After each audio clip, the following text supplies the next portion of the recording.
Welcome to Still Unbelievable, a podcast by Reason Press, where we examine religious claims, especially those made by Christians, and we regularly respond to items that are featured on the podcast Unbelievable. We embrace dialogue, but as skeptical former believers, we will also criticise unfounded claims and unsupported beliefs.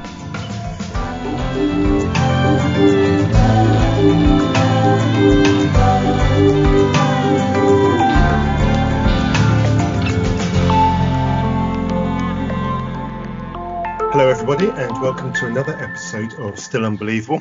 This time Andrew and I have a guest that we are genuinely excited about, a guest that I'll be straight up and honest about.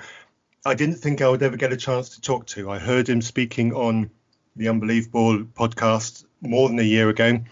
He impressed me, but I thought he was above my pay grade. I thought this was a gentleman I was not going to get the opportunity to speak to, so I didn't even bother sending out an invitation. And then purely by chance, he replied to a Facebook comment that I made on somebody else's post. And that was my opportunity. So like a rabid dog, I jumped at the opportunity. We had a bit of a conversation, and it turned out that actually this gentleman is somebody who I can really get along with. He's a gentleman who comes with a reputation of being a nice guy. In fact, one of our own previous guests, Glenn Branch, he even recommended him to us and said that promised us that we would have a fun conversation with him. So welcome to Still Unbelievable, Joshua Swamidass. You are a scientist, you are a physician and associate professor of laboratory and genomic medicine at Washington University in St. Louis. I hope I've pronounced that right. And you use artificial intelligence to explore science at the intersection of medicine and biology and chemistry. And Veritas Forum speaker and founder of Peaceful Science. I am genuinely pleased to welcome you on. We're here to talk to you about your book, The Genealogical Adam and Eve. And I would like to give you another plug because you sent me a free copy of this book. And it's been a joy holding this book. And if I remember rightly, Justin Briley on Unbelievable praised you for the diagrams you've got in the book, and you also commented on the amount of notes that you've got, footnotes you've got on your pages. And I have to say, those two really impressed me as well. It was great looking at the diagrams and seeing the context of the words that you've used. And no, I haven't been able to check every single note that you've put in your book, but they have been useful for me to see some context to some of the things that you've said. So with all of that said, welcome again. It's a genuine pleasure to have you on. We've had a couple of minutes of chit chat before this already. Thank you for joining us. Well, thank you for having me. It's really great to be able to talk to you guys. I think one of our points in common is that we like talking with people that we disagree with on things. And there's something important that happens when you can make connections across disagreements and find out that there's common ground, and maybe even understand why people think differently. And I think that that's deeply valuable. So I'm looking forward to this conversation too. Thank you for that. So jumping on the bit about thinking differently, and one of the points that we do have in common is you say that you used to hold a young earth creationist position, and that's a position that Andrew and I both come from. And our shedding of that young earth creationist position for Andrew and I, that meant us losing our Christianity and our Christian identity completely, whereas that didn't happen for you. So could you sketch out a little bit of what that journey means for you and why you would consider yourself no longer a creationist but still a Christian, and why did you continue to rescue your Christianity from that process? Well, what some young earth creationists say is that the foundation of the Christian faith is essentially creation science and young earth creationism in a particular view and reading of Genesis. I mean, if that's true, there's a lot to be concerned about if you're a Christian. I was an young earth creationist, and as I was drawn to science, learning more and more about it, I probably was on a path very, very similar to yours. For me, I mean, I don't know enough about your stories to comment on that, so it was different. But for me, I really looked at this Christian faith to see if there's anything that wasn't man-made here. Young earth creationism looked really man-made. Most of the churches I went to, or like all the churches I went to, seemed very man-made. Like I was in the church, I was really close to a lot of Christian leaders, and I just saw that they were pretty broken people. They were not perfect, or they were not even good at times. In fact, sometimes they were just not good at all. And I looked across the church and it just all looked very man-made. And I probably would have become an atheist, except I just encountered something very real that wasn't man-made. And that was encountering the reality of who Jesus is. And so that, I think, is what made the difference. And it was seeing it for myself and realizing that even when Christians are nuts and don't make sense, that Jesus is good and he makes sense of it. So that's in the end why I'm a Christian. It's not because I have much of an apologetic to give regarding the church's behavior or actions or all that. It's very man-made, but there seems to be in response to something that is not actually man-made. It's Jesus, and he's good. He's worth following. I would, hopefully you'll come back after you finish talking to us this time around. If you think, well, yeah, they were actually okay guys, so hopefully you'll walk away and think we treated you okay. But I am so interested in that particular part of your story, and this is not apropos of anything to do with your book, which we are going to talk about. But when you said, Jesus was worth following, when I had much of the same response to young earth creationism and that very conservative movement that I think we probably resonate together with. And when I started reconsidering Christianity in light of the failure of young earth creationism, or at least what I see as the failure, I realize there are people that wholly disagree. I couldn't in the end find the Jesus of the red letters that allowed me to salvage what remained of my faith after I discovered that the Bible and young earth creationism, they're just not compatible in a literal reading context. And I couldn't find that Jesus that you have managed to hang on to. And if it happens in the future, I'd love to have that conversation after we finish talking about your book. Well, yeah, I'd love to have that conversation. I mean, I wouldn't say I hung on to Jesus. I kind of honestly more feel like he hung on to me. But, it's funny that you say about literalism. I mean, my book actually makes a pretty good case that literalism is not the problem. I mean, literalism is really consistent or can be consistent with evolutionary science. That's, I think, has been surprising to a lot of people across the spectrum. So right into the book. That's a great segue. The young earth creationism that is common in the United States is that 6 literal days of creation. There's nobody mentioned outside the garden, so there couldn't have been people outside the garden because the Bible is silent on it. The genealogies from Genesis 10, Matthew 1, Luke 1, they only allow for 6,000 years because we have this sort of unbroken line of succession from Adam to Jesus and all of that sort of thing. And I'm sure you're aware of all of that. And your book does a good job of addressing it, but it takes that sort of literal 6,000 years. Adam is a specific character in that unbroken line of succession. It's a harder case to make in the way that the traditional young earth creationist makes it. What's the harder case to make compared to the traditional young earth creationist? And I don't think young earth creationism is a traditional Christian view, so I'm kind of a little bit balking on the term traditional. Fair enough. You mean like the standard right now? That might be what you mean, like the standard young earth creationist? But yeah, what's maybe, more difficult? Yeah, okay. The young earth creationism that I was exposed to, and by tradition I only mean, well, maybe tradition is entirely the wrong word. Maybe I am over-identifying my view of young earth creationism as the traditional young earth creationism. The young earth creationism that the denomination I grew up in believed in was this sort of Adam and Eve as the first Yeah, but you're asking beings. me a question. I'm just wondering what the question is you're asking. Is that harder to defend than what I'm doing is what you're asking? Oh, no. So the young earth creationism that I was exposed to doesn't accept that there were people outside of the garden, that Adam and Eve were the first couple, and from them everyone descends, and there was no one outside the garden at the time of their creation. Well, so that, I don't know if that's actually true. So I think that young earth creationism is a pretty diverse movement. There are some public voices that try to present a unified front on it. But if you actually look at the diversity within the movement, I was a young earth creationist, and like many young earth creationists, I was wondering about Nephilim. I was wondering who they were. And the way I define people outside the garden is just a reproductively compatible group of people that don't descend from Adam and Eve, but interbreed with Adam and Eve's lineage. That's all I mean. You make an interesting case for it.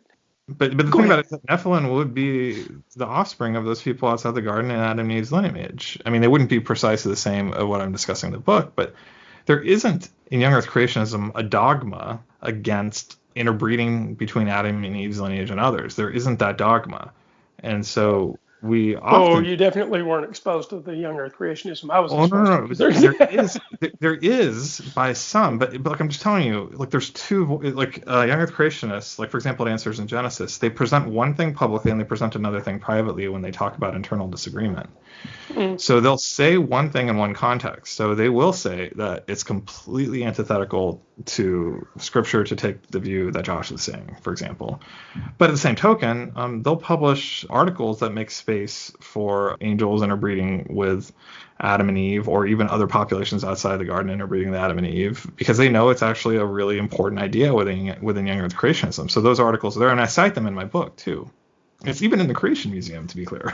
So, I mean, they're really presenting two messages, and part of it is because the movement that they're trying to represent already is pretty diverse and makes space for that. And my experience engaging with young Earth creationists is that while some just a lot of them are very open to the idea. I mean, this actually really checks a lot of the boxes that they care about. And even if it's not the view that they personally take, it's something that they can, for the most part, I would say the majority of the creationists that I've talked to really feel it's a view that they would tolerate, even if it's not the one they would adopt, if that makes any sense. Yeah, sure. Certainly when I was a young Earth creationist, I'm trying to remember what I would have found your idea uncomfortable. Yeah, they would find it uncomfortable too.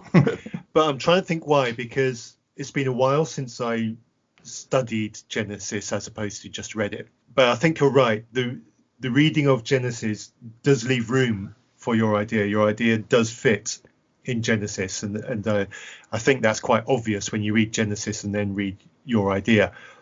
But I think I would have rejected your idea as a young Earth creationist because I found it so uncomfortable.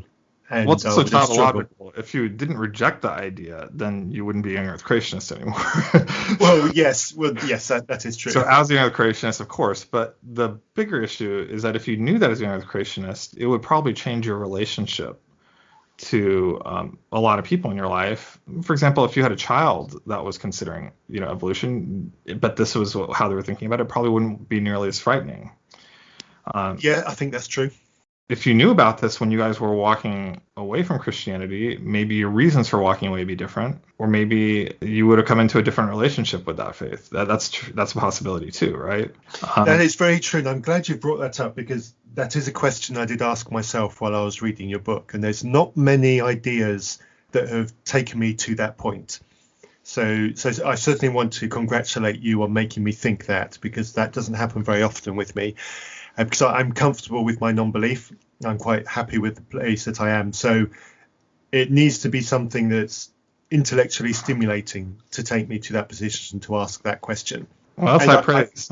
It is high praise. And I mean it sincerely, and I mean it genuinely. It's obviously a question that's impossible for me to answer. I just don't know how my mind would have changed its thinking 10 years ago if I'd been exposed to this idea. To try and set the scene for you, my journey out came with the full acceptance of evolution, and as part of the package of that full acceptance of evolution was the utter rejection of a literal Adam and Eve, because they can't have evolved. The literal story requires them to have been created, and if I'm going to accept evolution, that means Adam and Eve can't exist as the narrative explains, and then everything fell from that point onwards. So your book definitely would have given me an opportunity to think differently about that black and white thinking that I had then, but I can't accurately tell you how my thinking would have changed. Well, you can't go into the counterfactual, but here's the thing. I mean, I think the best versions of atheism place a high value on logic and reason, right?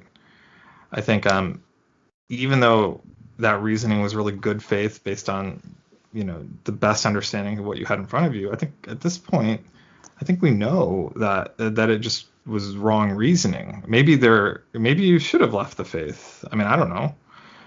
But that wouldn't be a good reason to, because it's just not actually true, right? It's not logical. It's not. Well, it doesn't follow, right? so there are some interesting paths when you mention Nephilim and the fact that they must have interbreeded with other, Yeah. with humans outside the garden, all of that Well, sort of thing. actually, should we kind of pause for a moment and kind of bring up the listeners to what exactly the thesis is of the book so people That's understand? probably a really good idea. And could you fit No, into that? it's a mystery show. They can't know. No, I think that's a really good idea, Joshua. So give a synopsis and maybe also include a bit of background as how you got the idea for the book and some of your journey, because there is actually a bit of backstory before you arrived at the book as well. Yeah, so the book really isn't arguing that Adam and Eve are real or that evolution is true, but it just takes some propositions and it really considers the idea of what if they are true, these things. What if evolution is true, and what if Adam and Eve are real, ancestors of us all, relatively recent, de novo?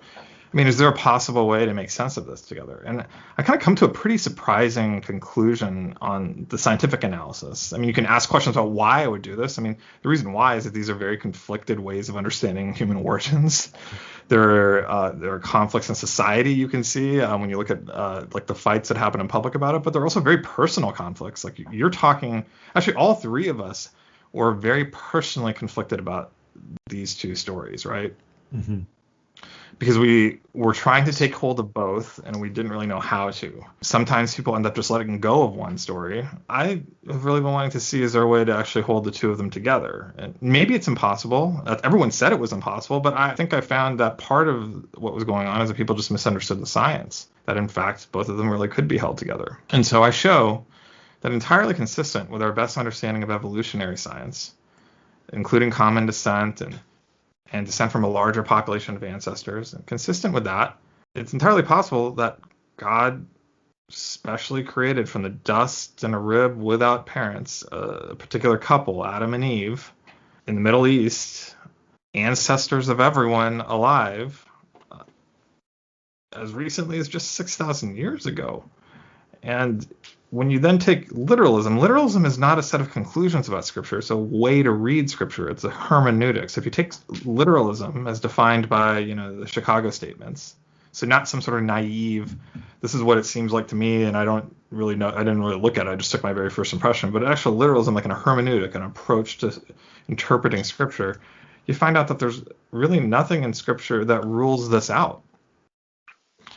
And so it seems like it's entirely possible, just like my mother has one story about her life, how she grew up, and then she met my dad and got married to him. And then my dad has another different story. It's very different than my mom's, by which he grew up. But then he met her, and then those stories entwine. Maybe the same sort of thing is happening with evolution and Scripture. Maybe there is a sacred history in Genesis that's being told that's true, alongside a natural history that we learn about from science, and these two stories, interact with one another and end up becoming the same. So let me ask you there. The product of both, right? Right. So there's one of the obvious places to press here is when you say science doesn't rule something out, like Adam and Eve being ancestors of all of us as recently as 6,000 years. What we need then is, if science doesn't rule it out, in order for us to found our ethical decisions on it, or to take the further story of Jesus as important and central to all of us, we actually need a way to rule, not through science to rule it out, but if science doesn't rule it out, we have to rule it in. So you're somehow. asking for the epistemology of it. So I'm just saying that positive epistemology wouldn't come from science, it'd come by other means. Right. So and I think that's what we want to press on, at least a little bit, right?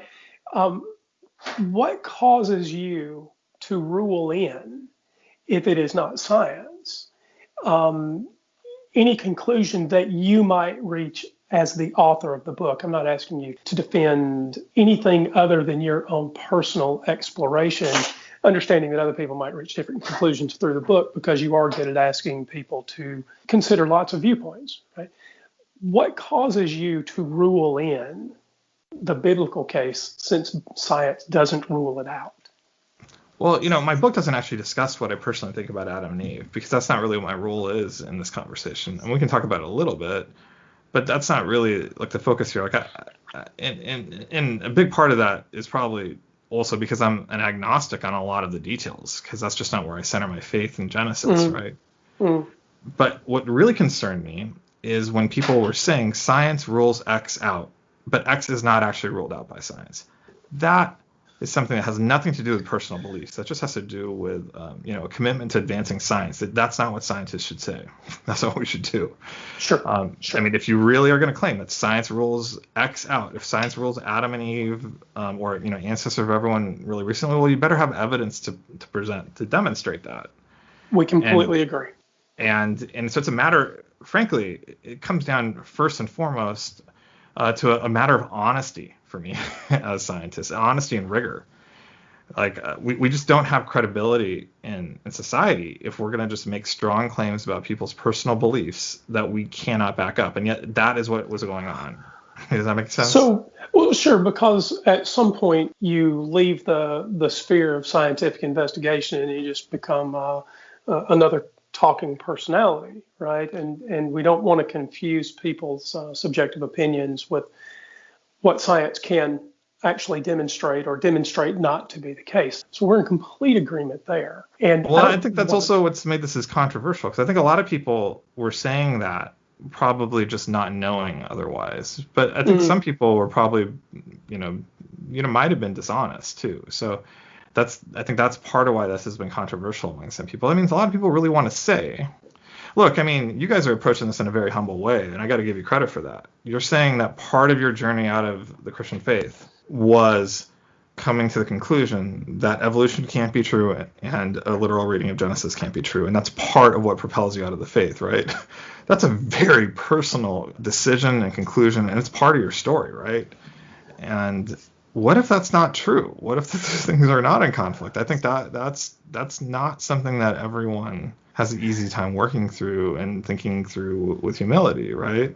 Because science doesn't rule something out, in my view, and I'd be very interested to hear what you think about this, the fact that science doesn't rule something out doesn't mean that it is in some sense ruled in.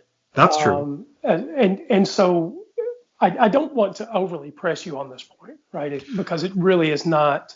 Well, I can actually point to what the issue is. And so I explained it in the book, right? So you said, if I need to know if Adam and Eve are real in order to take the Bible seriously and to take Jesus is important. So I want to point out that there's an ordering to what you said. There's a directionality. You're working from Adam to Scripture to Jesus, right? Is that right? And I might work. Well, I would be just as happy to flip it over and say, I've got this Bible and I open it up, and I'm just going to read it in the order that it's presented and see what I can find that way. So I don't have to reason from Adam to the Bible to, Well, so what's interesting about that, though, is so that's great that you have that flexibility. What's interesting, though, is that epistemological ordering, not chronological, that epistemological ordering is what Answers in Genesis and Ken Ham teaches. They're teaching that the foundation of the Christian faith is a particular understanding of Genesis, and Adam is what they'll really point to, right? Sure. And that's really critical for protecting a particular hermeneutic of Scripture, right? And then this is the sure. And then that's how we know Jesus is true. So if you threaten this anywhere, especially at the core foundation, then it all falls apart. And that ends up being, I think, they're basically teaching young Earth creationists to order their faith with a backwards epistemology. So that's not the epistemology I would have. What I would have is to say that, well, I encountered Jesus and I found that he's true. That's why I trust Scripture. And because I trust Scripture, I'm willing to grant some legitimacy to this idea of Adam and Eve, because if I trust Scripture and I come to believe that it's really teaching that Adam and Eve were real people in a real past and they were important, then, and science doesn't actually even contradict that, why wouldn't I believe that? That's fair. And ontologically, so we've talked about epistemology, and we should. That's critical here because this is a conversation about science as much as it is a conversation about how we reach faith. In fact, more so, because that's what your book is. That's the theme here. But ontologically, I'm not convinced that the Jesus that Christians pin their hopes to was actually all man, all God. Well, okay. By the way, I'm not trying to pin this to you. Right. My understanding of Jesus was an all man, all God, dual natured being, roughly 2,000 years ago. He died on the cross. He was resurrected. He ascended to heaven in Acts chapter 1. I bought that whole thing. I am not convinced in any ontological sense that the story happened that way. Yeah, I mean, well, you don't. I mean, you're not a Christian, so you're not at a point where you trust Scripture. So why would you think that that's ontologically what happened? well, so what I'm saying, it's not that I'm unwilling to, right? It's that I'm trying to figure out if we can't conclude that it's truth or science. And by science, I really just mean reason, because. Oh, well, I don't mean, methods. so when I mean science, I don't mean something as broad as just reason. So there's a lot of very reasonable and thoughtful things that happen that are not science, right? Sure. So let me back off of that and say historical method. Let's set science to the side. And through historical method, which is some subset of science along with, historical deduction and all of that kind of thing. I'm not sure that the Jesus of the red letters actually existed. I'm not a mythicist. What I'm saying is I see no reason to think that there was a man who had a dual nature as a transcendent God. Okay, well, so here's the thing. So that's a great conversation to have. I think that that's actually the important conversation to have, and that's where really the cornerstone of all of it is like, what do we make of who he was? And where you go on that is probably going to have a big influence of what you think about Adam and Eve, but it's not the other way around. I see it, if that makes any sense. Sure, it does. We're straying from the center of the book, I realize. So I don't know how that's an ontological issue. That seems to be more really about epistemology again. And well, ontology in the sense that. And epistemology is like, why do we actually believe this? Ontology is what actually is it? And that is the ontological claim that there was a man who was also a transcendent God. That's the thing that I'm not sure is even possible, right?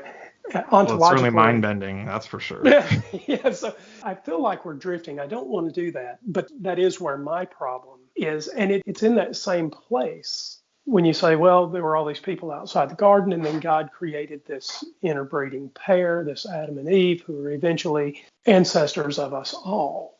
It's that sort of creative act that I remain uncertain about. The question that I'd like to ask, and one which niggled at me for much of the first part of the book, was why the relatively short period of time between Adam and Eve and Jesus. In fact, there's lots of questions I've got around that, because your proposal or your idea is you've got Adam and Eve, about 6,000 years ago, give or take. Well, I mean, no, not exactly. That's not my proposal. I was trying to find out what's the range of possible ages. What's the range possible? Okay. And the youngest possible would be 6,000. Okay. But it could be more ancient. I mean, I haven't ruled that out. I haven't really specified when he lived. So you're right. You haven't. And when I listened to you in conversation with William Lane Craig on the, I think it was Capturing Christianity podcast, I think. Correct me if I've misunderstood what you said. I think you said you propose a young, but you didn't give a specific period or time period, but you said young in contrast to William Lane Craig's ancient Adam and Eve. But you're right, that young could be relative rather than absolute. But I think where I'm going to is you've got Adam and Eve relatively young, however long ago it was, let's say 10,000 or whatever, and then they need to be the genealogical ancestors of everybody alive by the time of Jesus, I think is what you suggest as part of your idea. I think my question is multiple. Why is it important that everybody alive by the time of Jesus is a genealogical ancestor of Adam and Eve, and why that relatively short period of time of thousands of years, which I struggled to accept that very short time period. I couldn't get my head around that part. Yeah, well, in terms of struggling to accept, I mean, science really is surprising sometimes, and that's just what it shows, right? And so, I mean, black holes are pretty hard to get your head around too, but that doesn't mean that they don't exist. But it could have been different. I mean, maybe when we did the analysis, it would have been, 10 or 20,000 years. And then I'd be talking about that being that minor point. It is very surprising that the number I ended up computing was 6,000 years ago as the most recent possible. That doesn't mean that's when they were. It just means the most recent possible. Does it make sense? It does make sense. I understood it as theoretically possible. I'm unconvinced about it being practically possible. And I will have to bow to your expertise on that. I don't have any of the relevant qualifications. So the key thing is that what I was saying, it doesn't actually require any miracles or any fine tuning or luck.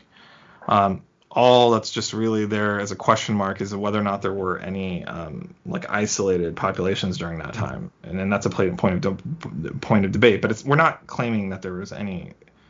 I mean, this is just kind of what would be happening to most people alive across the globe. But why more recent? So there's a whole section of my book kind of exploring reasons why people might want to do that. If you put Adam and Eve far too ancient, then you have to kind of do what Bill Craig does, where you take most of Genesis as mythical and then maybe a couple things that are not, right?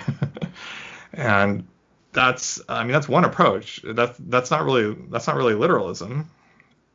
And that's okay, but I thought it was just an interesting thesis to look at and to see if whether or not literalism could work, and it can. And so, of course, that means that Bill Craig's position works too, and people were telling him that what he was saying was in conflict with the evidence as well. But but they were wrong on that, so it kind of made space for him too, if that makes any sense. Yes, it does make sense. I think the bit where I objected to it when I was thinking it through is when I read about what we understand scientifically from the DNA profiles of people across the world and remote groups of people, we come up with ages of groups of people of 150,000 years ago or 70,000 years ago in parts of the world. And if we've got a situation where within 10,000 years, we've got a genealogical spread from a single couple throughout the entire population of the globe. And if we imagine that happens every 10,000 years, the way my thinking on this was the genetic spread of the world would become so mucky and so mixed that we wouldn't have the same distinct features and the same distinct DNA of 150,000 years ago that we have. This is really interesting. So first off, there's a misunderstanding about the data here. The data is very mucked up and mixed in. That's what we're finding out. It's not actually distinct lineages. So that's part of that is a myth that was there for a long time. There's a lot of reasons why that myth was there, but that's just not actually what the evidence shows. So Alan Templeton's work is really great looking at this, where they've actually done very careful tests to find out if human populations look like a tree or if they look more like a network of interconnections, and very solidly, it looks nothing like a tree. It looks like it's just it's basically segregation by geography and lots of large scale movements. That's what it looks like. So segregation by distance means that depending on where you are, there's like a smooth transition. Like you go farther away and there's like a function that tells you how likely you're going to breed that farther away. So that's one piece. But the other piece is we also see these very large movements all over the place. And for a long time, there was thoughts that individual populations were very isolated for long periods of time. In every case, except for potentially one that is under debate still. But in every other case, that's all just turned out to be totally mythology. So there would be stories that people told about, racial purity and, population impurity. But when you actually look at the DNA, you find out that they were interbreeding a ton with their neighbors. And also interbreeding over very long scale distances, and also that the people who are ancestrally there were often totally different genetics than the people who are there currently. So all of these things, you can see everywhere except for, the one place where there's debate is in the very recent timeline for Tasmania, which I dealt with extensively in the book. But every other place, there's just interbreeding, and we're not actually separated that way. Does that make sense? Yes, it does make sense, and I understand that. You could have a population A, and they interbreed with their neighbours who are population B, and then B interbreeds with their neighbours population C, and you get that spread, and it kind of waves around the world. But then also you'll have population A all of a sudden surprisingly breeding with population G. Yeah. And so it's not a linear sort of thing just by geography, or like a two-dimensional thing just by geography. There's also large scale movements that we see like frequently. Right. And it's just not that simple story that you would get from looking at, and this is why the confusion happened, is because there's a simple story you get from looking at a single piece of DNA, a single part of your genome. But and so for a long time people focused on Y chromosome and mitochondria, right? And you get a simple story out of that. But when you look at the whole genome, there's thousands of different parts of it, and you get a much more complicated story. I do understand that. I'm still processing it through, and I'm still thinking it through, and there's still more reading that I want to do, and I clearly need to do. But so that was certainly one part where I sat up and paid attention to your book. And let's say it's 10,000 years. The 10,000 year period of global, I still struggle to get my head around that, and I'm looking to either to convince myself one way or the other on that one. Certainly, if it's Europe or the Americas, that I have no difficulty believing. It's the global aspect of that I'm struggling with. Another one of the obvious places to push here is why a separate Adam and Eve? What you talk about this a good bit, I think, in part 4 of the book. You talk about what might have made Adam and Eve special. Why are they in the garden, and what do they bring that the rest of us don't have? If you can summarize that, it might be an interesting jumping off place to move to a separate section of the conversation. Well, I mean, there's different ways to think about it. So the way that I'm not inclined to think about it, which is how Bill Craig does, is he would say that Adam and Eve were what's the right word? They were more human than the people outside. I don't take that view. Okay. Right.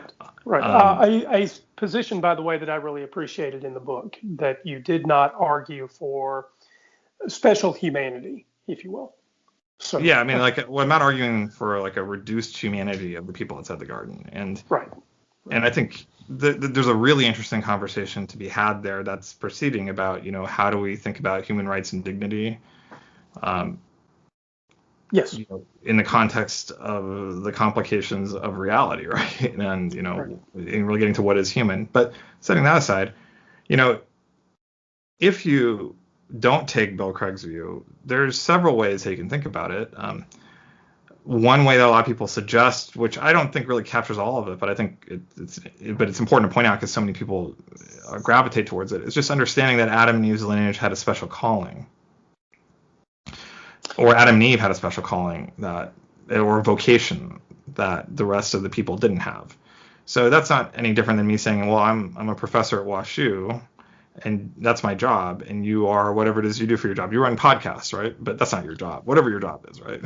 I'm a coder. I am just a coder you're a programmer. for hire. Well, I'm a programmer too, but anyway, whatever the case. Sure. You get the idea of a different job, right? Like sure. my wife is starts companies, so she's an entrepreneur. I'm a professor. I'm a scientist, right? These are two jobs. I mean, that's not like actually a strong value judgment. Maybe one in some cases might be have more privileges associated or what have you, but it's not like you're saying that other people are less than human, right? Sure. That's one way to think about it. And I think that might be part of it, but I don't think that that's all of it. I think what makes more sense to me is that Adam and Eve are in a covenantal relationship with God. And maybe I think it makes sense to me to think about them as the first people that are in a covenantal friendship, a covenantal relationship with God. So God wants to have a relationship with humanity. He creates us in a certain way, but he's not in relationship with most people. But these are the first few people he kind of comes down and actually walks with and gets to know, and they're committed to him and he's committed to them in important ways. And so that's what makes it so important when they fall, because it's different than someone randomly across the globe who's not in a relationship doing something. I mean, a great example would be like, if someone cheats on you, that's very different than if your neighbor's wife cheats on him, right? Sure. Right. Sure. So I don't have the same sort of personal attachment, but isn't that a problem though? Because if Adam and Eve are in this special covenant relationship, when they fall, whatever that means in the Genesis 3:15 sense, it is hard to see how that fall should be attached to anyone else. Now, I don't think you're suggesting that sin is somehow passed genetically or anything like that. No, but, yeah, that wouldn't make sense. Right. Although they're okay, never mind. We won't go down that road. The point is, it's hard to see how any obligation of Adam and Eve would transfer to the rest of humanity, at least for me. Not necessarily asking you. Yeah, so part of it is that, first of all, there's a lot of debate among conservative Christians about what the exact nature of the fall is. I think what you're hitting at is something what a lot of people actually who are conservative Christians, including people like Bill Craig. And I was just talking to Michael Heiser, who's another well-known Christian, who rejects the idea that guilt is transmitted by descent. They don't believe that.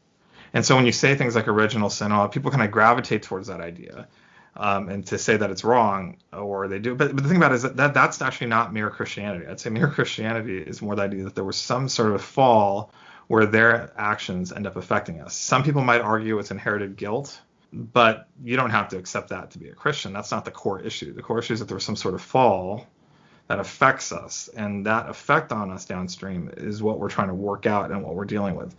Now, in that sense, I would just say that I would hope that you understand that what past generations have done affects us now, even if we don't remember what happened.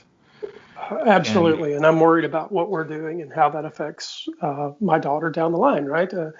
And in fact, we do as parents can actually cause our kids to sin. And even just by saying, I mean, like I live here in St. Louis, you're in the South, right? I'm in St. Louis. Yes, St. Louis I'm in Augusta, Georgia. Yeah. So like this was like, I think back to segregation. Like I'm from California originally, but I live here in St. Louis. This is my adopted city. St. Louis is a beautiful city, but you can see the scars of segregation still with us. In fact, our city still is segregated. There's a black neighborhood and there's a white neighborhood. We don't live together, and it's reflected in rules and regulations in ways that have been kind of sanitized for the most, and in many cases not be directly racist, but they still have people thinking and living in very racist ways, right?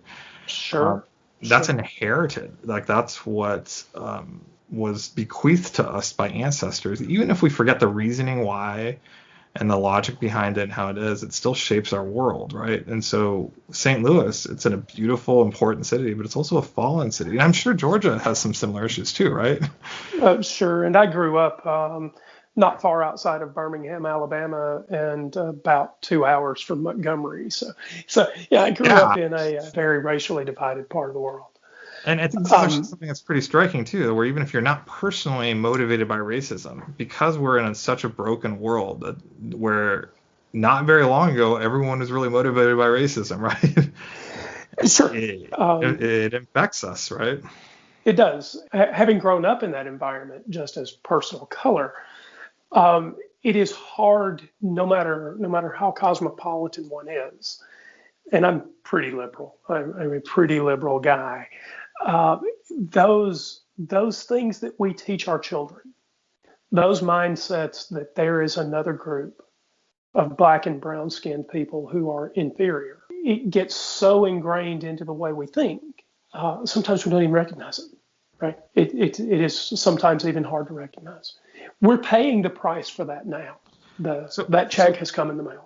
So here's the thing, which I think is very striking, and this is an example of what things that well, let me explain it to you. I think if you go to very conservative Christians, they're going to talk about original sin, but they're going to really be doubtful of the inherited legacy of racism. Sure. If you go talk to people like you, like people who are more progressive or not Christian, right? You'll complain about how absurd original sin is, but be very ready to understand like the inherited nature of racial sin and how that affects us over generations. And what I want to say is that maybe you guys are actually talking about something very similar, that actually you can directly perceive that that, our ancestors really can screw things up quite a bit, how society works for all of us in a way that pollutes all of us. I think that's actually, the core teaching of Genesis. So that's fair enough. As a humanist, I would simply gloss that with those things that we do in the past that are pro-social, those things we do in the past that are antisocial, and suggest that we can pretty clearly measure what things we can do that are pro-social and antisocial, and discover what the outcomes are likely to be without the need to appeal to, something that transgresses the will of a supernatural being. What I'm saying here isn't about that issue per se. It's consistent with what you're saying, somewhat. Yeah. Sure. What I'm saying more is that look at how society is. I think what I believe, and I think it's true, and I think you'll believe too, is that the world's pretty broken. Yeah, you're not going to get any argument. Yes. And it's pretty broken. And then added to that, I think you think this too, that it didn't have to be broken. It could have been better. Yep. It's a historical contingency that it's as screwed up as it is. If our ancestors had made better choices, it wouldn't have been as screwed up as it is. Sure. And so what that does is that means it gives us kind of like a righteous discontent about where things are. So it's not like, it's broken, but this is the way it had to be. Right? And we're not saying, no, this is really good. That's other ways to approach it, right? We're saying, no, it's broken and it didn't have to be this way. And so that leaves us with a serious discontent about it. And I think that's, in a nutshell, what the doctrine of the fall is. It's that there's a historical contingency in the past that we don't even fully take a hold of, that has led the world. And in this case, I think the way I would say it is it's led civilization to have risen more broadly than just an individual city or individual nation. It's caused the civilization to rise in a way that's been deeply evil at times, in a way that makes you question whether or not it's even worth the good that comes with it. And so, it didn't have to be that way. It could have been better. So let me press back one more time on this, because when we talk about a fall, I asked myself about Adam and Eve, but in the context of your book specifically, I asked myself about those people outside the garden, whoever they were, right? And if Adam and Eve fell, there were people outside the garden. It seems to me that we inherit whatever things they did that were good and bad, if you'll just accept that as pro-social and antisocial in this context. Right. Whatever they did that were good and bad, that we don't talk about as a fall with them. Right. We don't say all those people outside the garden fell in the same sense of Genesis 3:15 and Adam and Eve. Then we inherit the consequences of their actions as well. And but I'm not talking about it in like this abstract sense of they sinned. And so, I guess I'm not handling this as like a systematic theologian, which is, I think, what you're responding to when talking about ontologies. I'm talking more about maybe, and I'm not narrative. Trying to pin something inappropriate to you either. I'm just also, I think there's going to be debate among Christians about all these details. There's a lot of Christians that would actually make precisely the same arguments that you're making, and they'd still be thoroughly Christian. What I would just say is that, what you're trying to say is that the people outside the garden were perfect, and they didn't fall in the same way as Adam and Eve, and I completely agree with that. I would also say that we don't fall in precisely the same way as Adam and Eve, because that's not the case. The thing is, they were in a very privileged position that when they fell, that had consequences of many sorts that spread to everyone else. That's the way how I would put it. And we can talk about what those consequences are and maybe have debate about them. But the key thing is that they're important because they were in a privileged spot, which made it so that their fall, their disobedience, had greater consequences for everyone else than the other way around. So rather than pressing back on that, I want to just acknowledge that I think you gave a perfectly reasonable answer when you said we don't fall in the same way that Adam and Eve do either.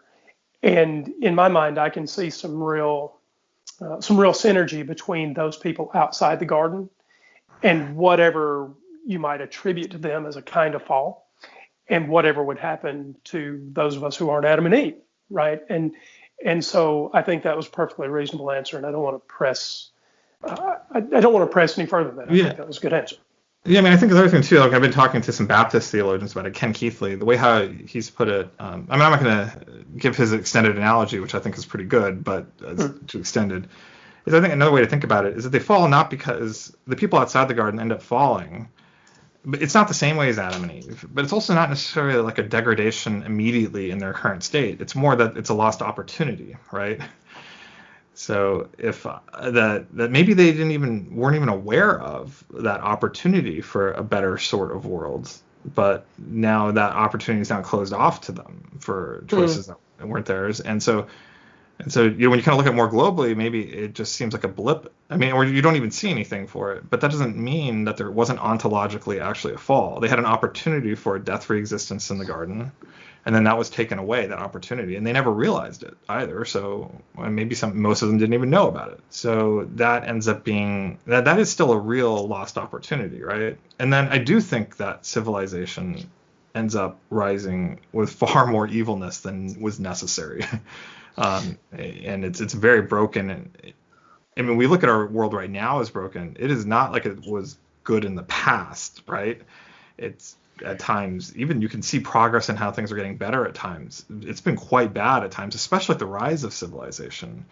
If you look across the globe among anthropologists, there's a repeating story that appears of basically hunter-gatherers in conflict with agriculturalists. Sure. That's part of what the human experience has been for like the last 10,000 years of real deep conflict with the progress of civilization. So what do you think about this Harvard psychology professor, Steven Pinker? He writes quite persuasively that actually the arc of humanity is that we are getting better. And if you haven't read his work, then there's no need to respond. I'm not trying to. I know. I mean, so he's kind of promoting an enlightenment values approach and talking about something that's like. right. I mean, he has some legitimate points. I thought he was an economist actually, but regardless, that's right. He probably is. That's probably exactly right. I mean, he has some legitimate points. I mean, but I don't really know if that's inconsistent with what I'm saying, except to say that he seems, I think, a bit too satisfied and content with the brokenness of what I see. I mean, I don't know how you could be seeing St. Louis rightly and come away that optimistic. It's broken. And, I don't understand that argument for contentment with what we have. I think it's true that there has been progress, but I also think, and I think most people know and think that it could have been better. I mean, it didn't have to be this way. It could have been better. Sure. Any world with one less wrong in it is better than the one we have now. So sure, it's pretty easy. Matthew, I mean, actually, have you guys seen Bridgerton? My wife started watching that.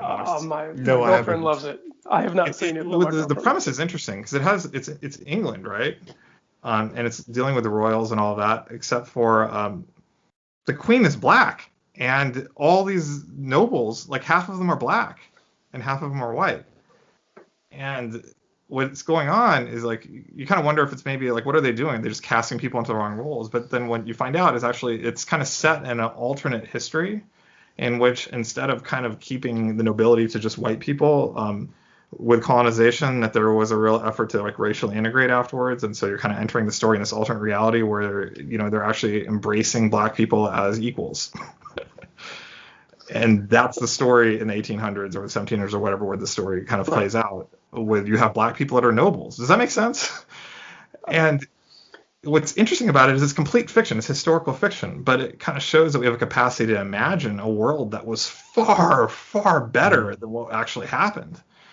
And I think that, it's kind of a dehumanizing sort of experience to pretend like we can't imagine something better than this, so we should be content with it. And I think that's, the danger with the Pinkerton sort of argument, where it ends up being more of an argument for complacency and acceptance of just kind of there's this natural arc here, neglecting the fact that it's really broken and it really is going to require us to engage to really address some issues, I think my problem, and I've gone along with this in this up to now, and I'm not upset about that, but I think my problem with describing the world as broken in the sense that I think you mean is it invites me to think of the world as a place that a God is unhappy with, or that a God somehow judged. And while I agree that we do things every day that are savagely antisocial, things that are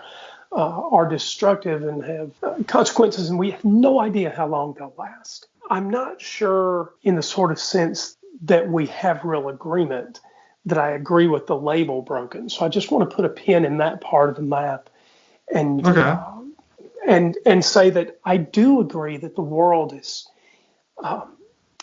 it is inequitable. We are overusing our resources. We are unkind to each other. You could go on naming things that we do wrong, and you'd get no disagreement from me. But broken in the sort of formal sense, right? In the sense of a fall, I don't see justification for that, and I do see justification for just thinking of it as the things that we do.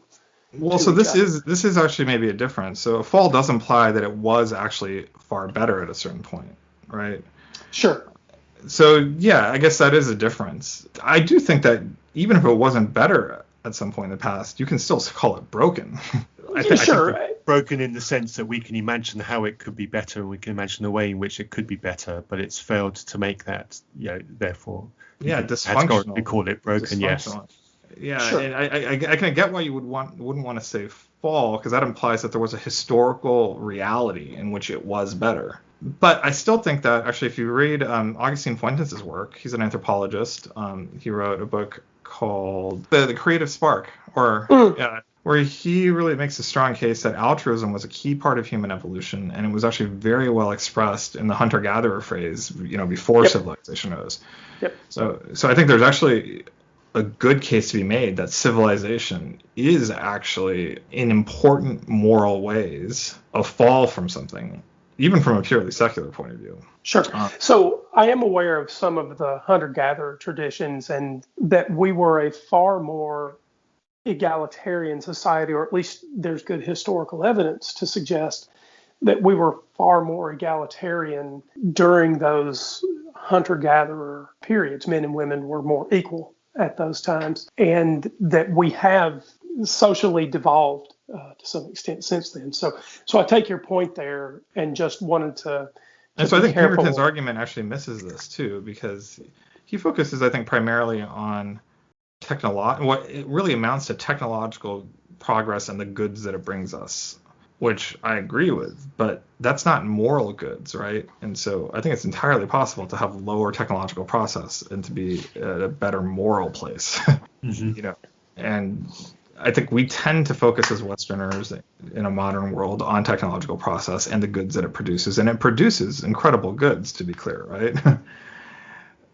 But I do think there's also a moral component, which, and I don't mean that in a moralizing way. I mean it in terms of, I think you get what I mean, right? Sure, the ethics with which we treat each other.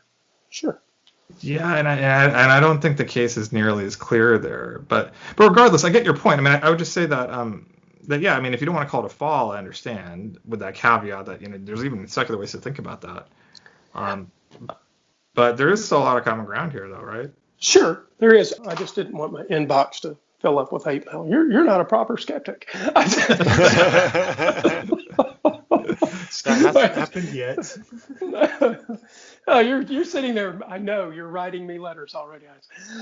No, so I did want to be just a little careful about how we do agree, and about where I think I would disagree a little, while accepting that we could go on a long time with agreement about how we mistreat each other. And about how this is what I would say, which might be a little bit provocative, but I think it might be helpful, is that I think that one of the core things facing society right now is how we think about inheritance across generations.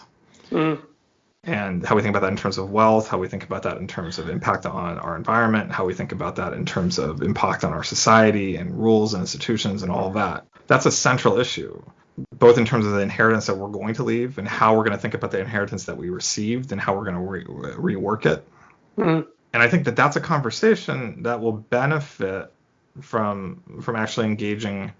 I mean, if you want, so here's the thing, you're ready to accept that. But the people who tend to actually ironically be most resistant to that is conservative Christians. But this is a societal issue. We kind of need them to be part of the conversation too. I mean, I'm a conservative Christian myself. You need me to be part of the conversation. I do think that if you engage with the theology of this a bit and make some of those connections, maybe we could have that conversation about inheritance better. I honestly don't know.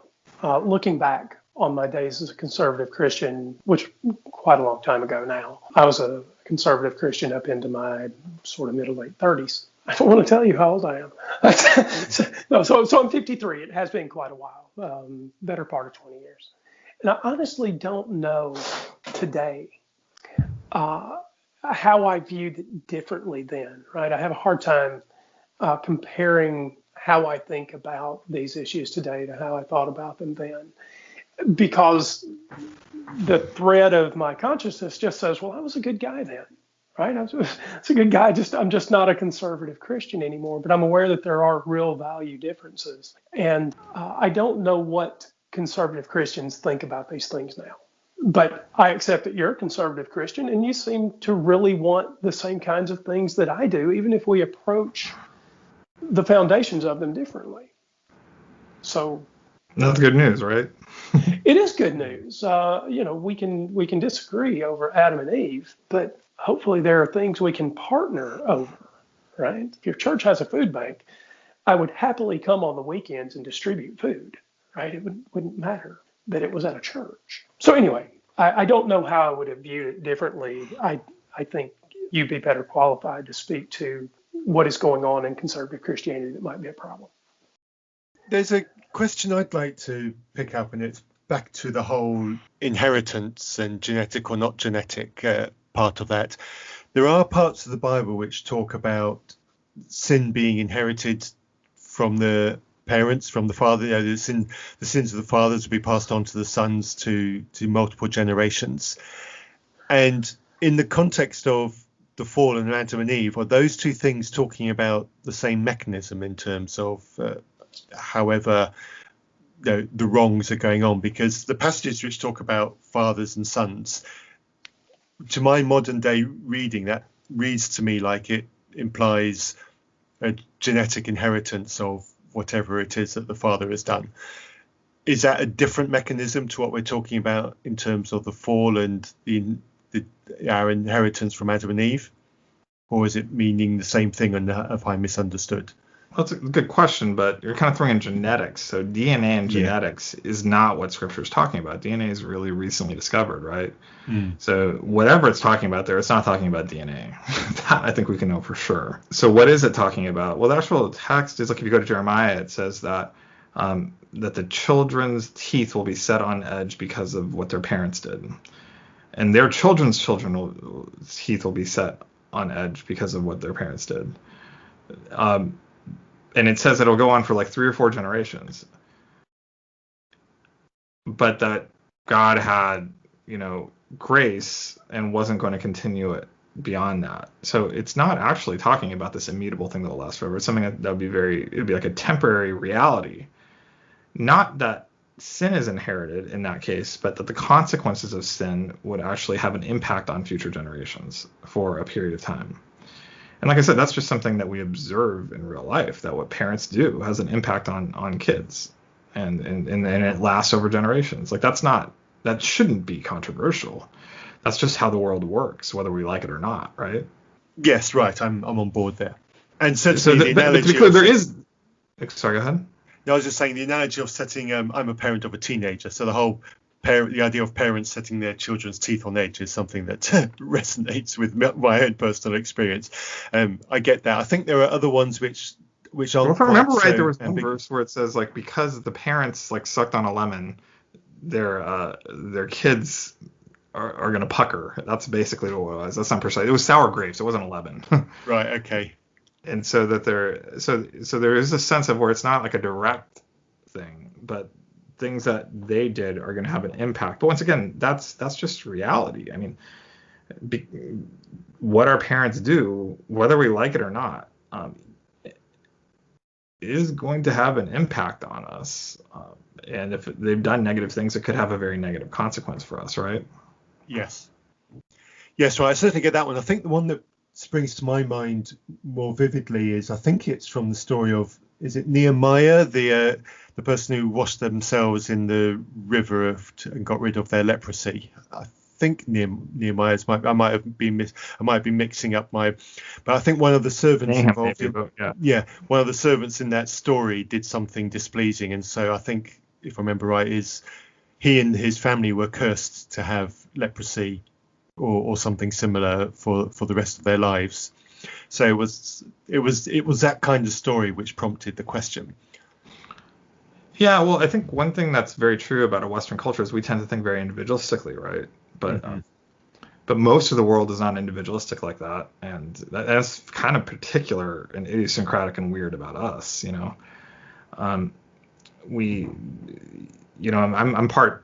I mean, I am fully Indian. My parents were born and raised in India, but I was born in the United States. You know, there's different ways about thinking about our relationships to one another, where some people are more readily willing to understand, or some cultures are just more readily wired to understand how the actions of a person in your family do actually more directly reflect on you, especially how you respond to it and engage with it.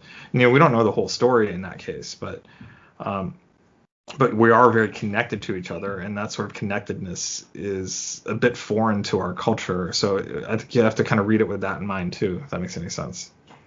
Yes, it does. And I think it shows how reading some of these passages and reading them literalistically, especially reading them in an English translation where we could often lose some of the context of how it was originally written, could actually be creating a problem for yourself. Yeah, but it's also too, there is a part where it does still kind of arise for us. Look, I mean, I don't know if you've had bad experiences in the church, okay? You know, if you have, I wasn't part of them personally, right? But I am a Christian. I think it's legitimate for me to tell you, hey, you know, I'm really sorry that happened to you. I wish it had been different, and I wish they would tell you sorry if they haven't. But I'm a Christian, and I want to tell you, I just think that this is appalling, and I wish there was a way I could make it right, right? Yeah. And likewise, you could do the same about atheists, you know, mistreating Christians when that happens. That's a legitimate relational statement to make, and what you're doing is kind of voluntarily taking upon yourself responsibility, even though you actually had nothing to do with it and didn't approve of it. Right? Yep. But that's a very humanizing thing to do, right?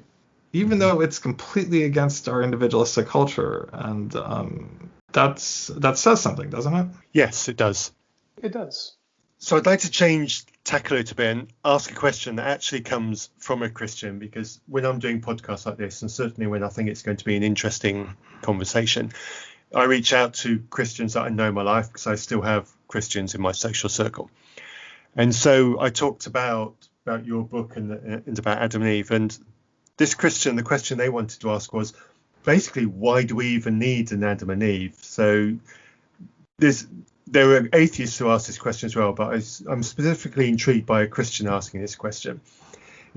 Can't we just accept that Adam and Eve were a clumsy invention by an ancient culture who tried to explain the human condition, tried to explain why humans aren't perfect, and the Adam and Eve story grew out of this cultural explanation to explain why humans aren't as great and as perfect as they would like them to be? And can't we just accept it as that myth telling a broader truth? Why do we have to have a literal Adam and Eve at all?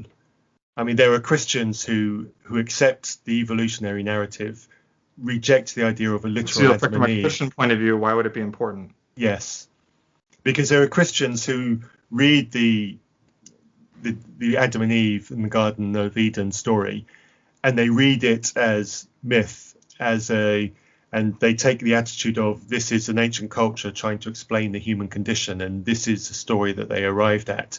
It's not intended to be taken literally. It's just an ancient mythical narrative. Yeah, I mean, so some Christians do that. I think that you know, maybe they'll make their case, and in a way, like I told you at the very beginning, what's really motivating this is honesty about the science, right? And if they can make their case, that's fine. I mean, I think that that they have been trying to make that case for a while, and a lot of Christians have not been convinced by it, right? We can look at the reasons why they are not convinced, and there's several reasons that people point to. What I've noticed is that I found the reasoning to be overly reliant on scientific arguments that end up not being true. So often, like Peter Enns is a great example, is like, when he writes in his book, he starts with the presumption that taking Adam and Eve as real people, ancestors of us all, is in conflict with science. So he basically, with that presupposition, then kind of approaches his theology. Another person who does that is like Scott McKnight.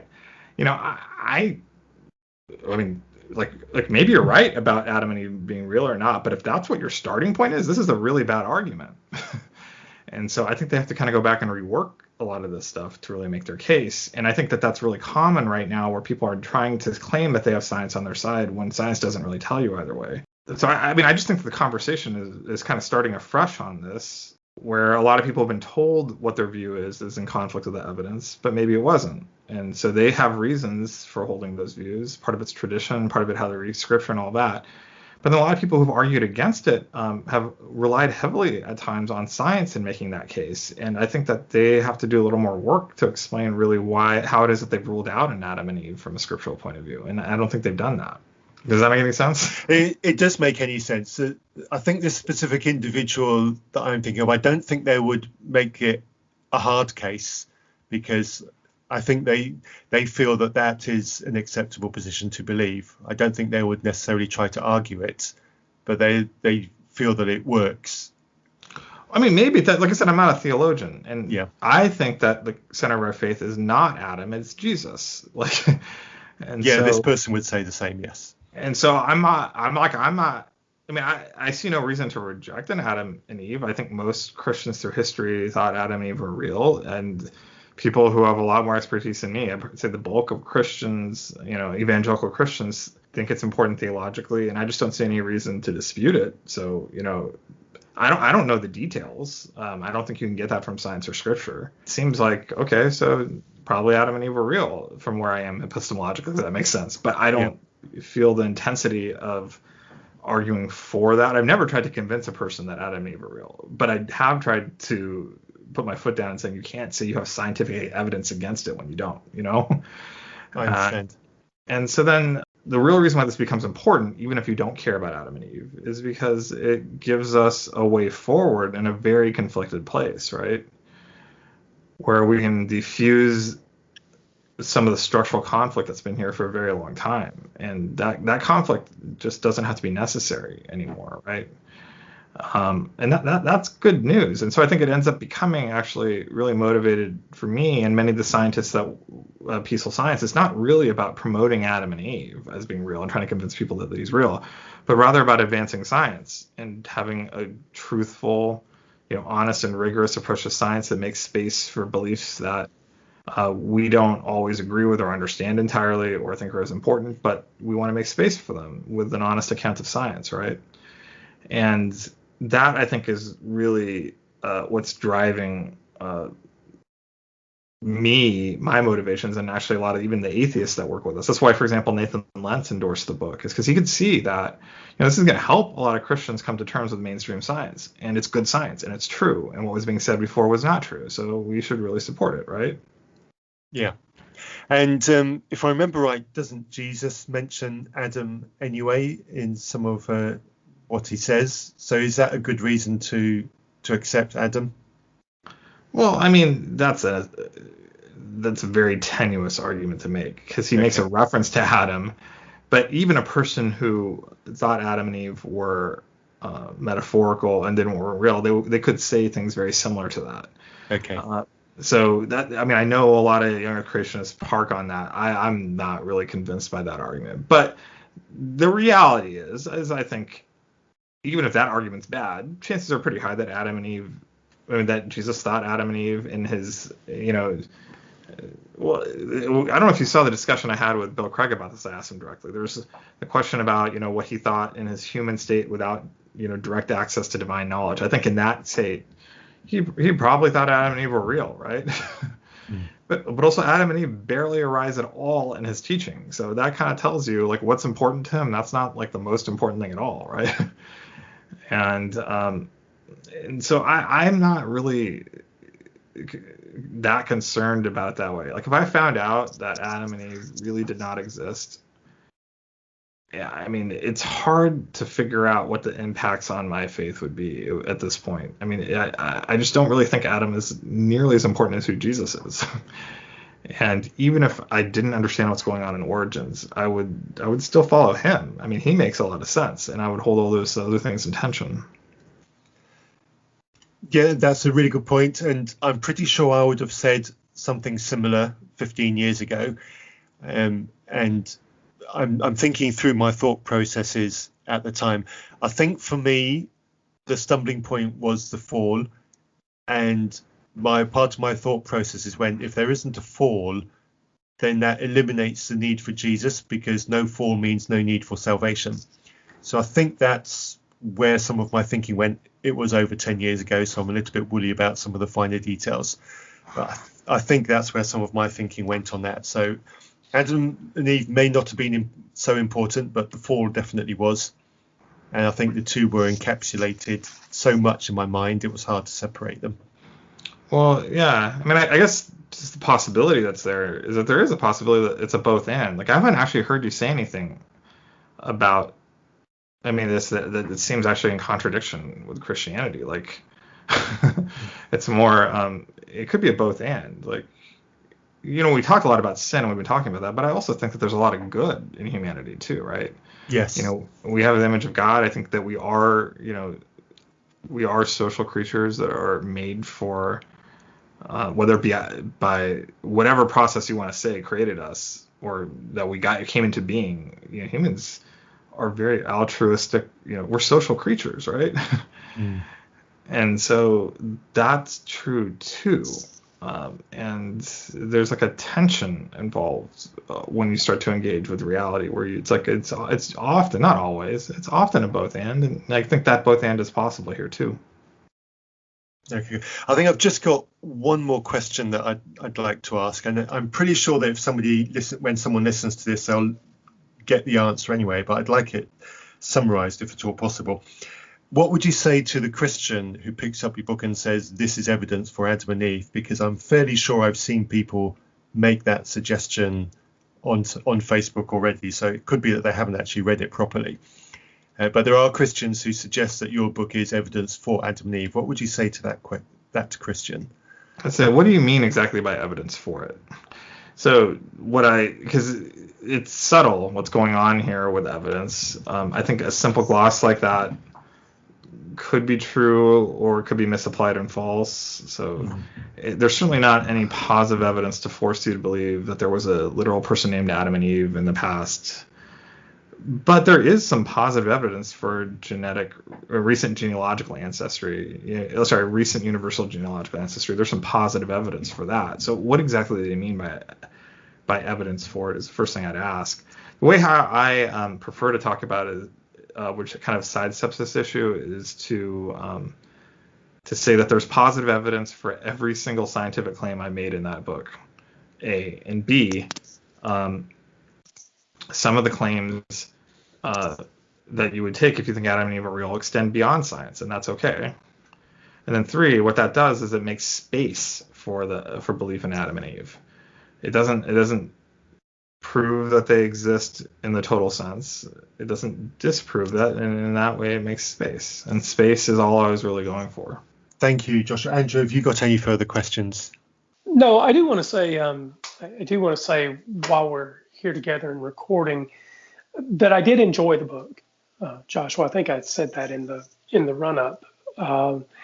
And so I want to thank you for classing. Thanks. What did you enjoy about it? What as a person who's not a Christian, why would a person want to read it? Why did you like it? Oh wow. Okay. So 2 answers there. I'm quite an eclectic reader anyway, and so it is the kind of thing that I would read anyway. I am fascinated by the idea of the science as it applies or doesn't apply to Adam and Eve.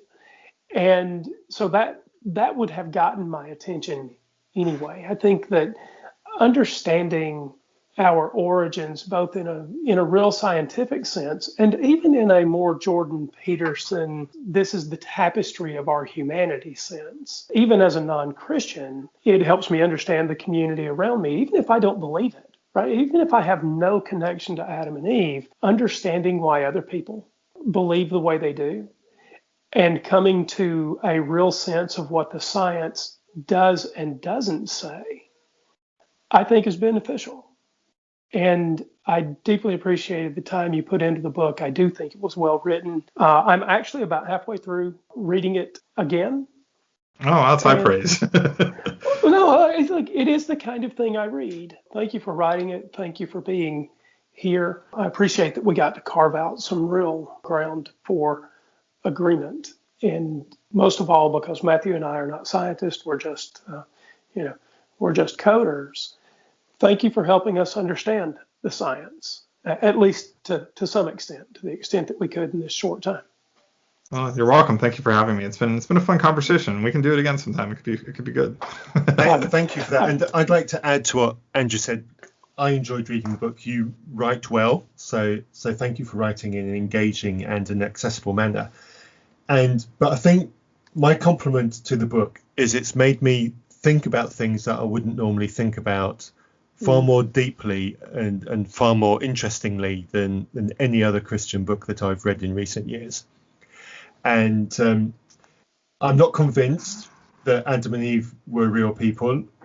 So my opinion hasn't changed, but I've thought about it far more deeply than I ever would have otherwise. And I've come away from the book with things that I want to investigate further, and I want to increase my own knowledge about genetics and about the spread of humanity around the world. And it's actually sparked some thirst for knowledge, which wasn't there before. So that's what your book has done for me. And like I say, no Christian author has done that for me in recent years. So thank you to that. So I want to say to listeners, if that's the sort of thing you want from a book and you want to support this podcast, then please support this podcast by going out and buying Joshua's book. He was very kind enough to send me a free copy. If you want to support us by thanking Joshua by going out and buying a copy of his book and read it. Because if you want that intellectual stimulation and that's what you're after, you'll get it in this book. So spend your money, please. Thank you. Well, that's a great endorsement. I can't add to that. Thank you. I'm really honored. Before we run you out with the final question then, Joshua, give us a chance to tell us a little bit about Peaceful Science. We haven't given you the opportunity to plug that. Where can we find out more about that? What does Peaceful Science stand for, and what will people get when they land on the website? So Peaceful Science is a group of us, many of whom are scientists, but also other scholars that are trying to do a better job engaging with the public. We do it well sometimes. Sometimes we're learning how to do it better too. We're trying to build trust between scientists and the public, and really try and take questions seriously and really engage the grand question of what it means to be human. So of course, we're talking about human origins, but also questions about artificial intelligence and art and perception and beauty, and trying to figure out how science can be in dialogue with this in ways that we can find a better way together in society. And where can we find Peaceful Science? Peacefulscience.org. Really easy. Really easy. Peacefulscience.org. You heard it here. Go and visit it. Go and take a look around and see what conversations and what thoughts you can engage in. Because if you've got the similar material there as you have on this book, I guaranteed you'll find something there that you can chew on. So finally then, Joshua, Andrew and I have a habit of asking all of our Christian guests the same question to see what interesting range of questions that we get. So for the benefit of us and for the benefit of our listening audience, do you have a favorite Bible character, and who are they? Well, I mean, I feel like we spent the entire time talking about that. It was, I mean, the person I find really most compelling is Jesus. And I think the real question is why, because that's not like a Sunday school answer where you're trying to give Jesus as an answer to everyone thing. But I think he's compelling. I think, you guys aren't Christian. You don't have to be Christian to, or even believe it exists, to look at that character in Scripture and see something compelling about that, right? Maybe it might be not the most compelling thing, but I don't know. I mean, I think that there's something really interesting about him, and I found that he's good. That's my simple answer. Does that work? It's important. Thank you. I'm holding myself back. I could explain so much more. I did bet to myself that you would say Adam, so I've clearly lost my own bet. Well, Jesus is the second Adam, as they say, right? Well, there is that. I did see that coming as well. You are also the first person who said Jesus, so we've hit the jackpot with you. I did wonder. Jesus, who do they think is more? Who do they like better than him? I'm really curious. We've had a range of answers. We've had Mary. We've had Judas, which that was an interesting one. We've had Paul. We've had a couple of Old Testament characters, but I don't. See, I think it would be far more interesting if you asked us all who's your second favorite character. Okay, all right. Well, maybe for you a get second it. we can do that. Who is your second favorite character? So now I'm gonna have to think about that. You put yourself on the hook. It's but I mean, Adam. See, it's so easy now. Especially thinking. I was thinking someone else, but look, let me think about it because that's a harder question now, right? Yeah, sure. We've created a scenario now where we're going to have to ask you back, haven't we? Yeah, that's right. I think look, I think that Jesus is compelling. I think that there's something really remarkable about him because there's other Messiah movements at the time, and it didn't go the way it did with Jesus.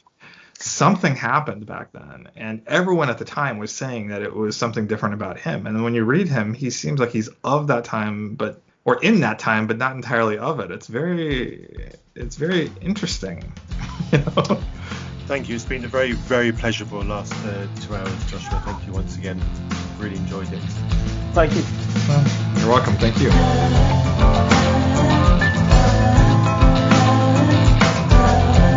You have been listening to a podcast from Reason Press. Do you have any thoughts on what you've just heard? Do you have a topic that you would like us to cover? Please send all feedback to reasonpress@gmail.com. You might even appear on an episode. Our theme music was written for us by Holly. To hear more of her music, see the links in our show notes.